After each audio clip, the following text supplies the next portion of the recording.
Bonjour et bienvenue dans cette mini-série de cours AppDrag. Je suis Wassim et ensemble on va apprendre toutes les bases pour créer son site internet. Aujourd'hui on va apprendre comment poser un logo et le personnaliser. C'est parti!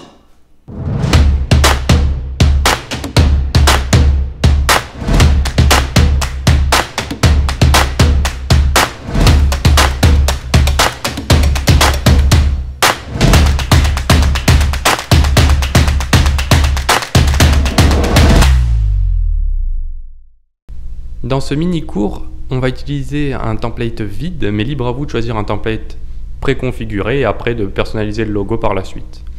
Je commence par ajouter un composant avec le bouton dans le menu de gauche, puis je vais dans la catégorie des éléments logo et je choisis un logo de type texte. Pas de souci, les trois types sont interchangeables entre eux. Je le glisse à gauche du menu pour que ça lui crée une colonne propre à lui. Puis je redimensionne sa colonne pour qu'il y ait plus de place pour le menu que pour le logo. Pour éditer un logo de type texte, c'est très facile, il suffit de double-cliquer dessus, puis après d'éditer le texte. Logo. C'est pas très visuel, donc ce que je vais commencer à faire, c'est changer son type, le pinceau, éditer l'élément, logo, puis en type de logo, je vais mettre icône et texte. L'image s'aligne bien avec le logo, par contre, ce n'est pas mon logo, donc je vais dans éditer l'icône, changer. Et soit vous avez la possibilité d'envoyer un fichier, donc de télécharger un fichier depuis votre ordinateur. Moi, j'en ai pas, donc je vais dans les icônes libres de droit, Icon Finder, je cherche un logo et j'utilise celui-là. Parfait. Il manque un peu d'espacement entre l'image et le texte, alors je vais augmenter le margin, qui est l'espacement extérieur d'un élément. Donc là, ça va être sur la droite, je mets 6 pour qu'il y ait un petit peu d'espace. Parfait.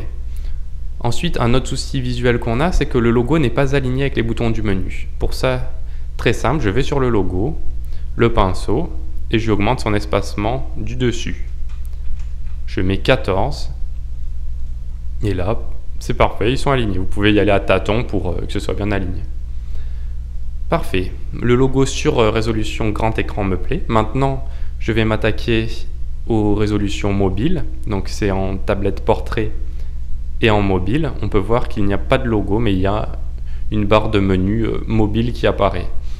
Pour y intégrer mon logo, c'est très simple. Clic droit, élément édité, c'est un autre chemin d'accès, mais qui nous emmène à la broche d'édition. Logo, copier le logo actuel vers la barre de menu mobile. Et ce que ça fait, c'est que ça me crée vraiment une copie. Donc si je modifie le logo ici, mobile logo, on peut voir que sur tablette portrait et sur mobile, j'ai cette barre, enfin j'ai ce logo dans la barre. Et sur résolution d'écran d'ordinateur, j'ai mon logo qui est propre à ces résolutions. C'est tout pour cette vidéo, j'espère que ça vous aura plu. N'hésitez pas à poser vos questions dans les commentaires. Je vous rajoute également dans la description un lien vers le support d'AppDrag. Et puis abonnez-vous à la chaîne si vous voulez avoir accès aux prochains cours. À bientôt!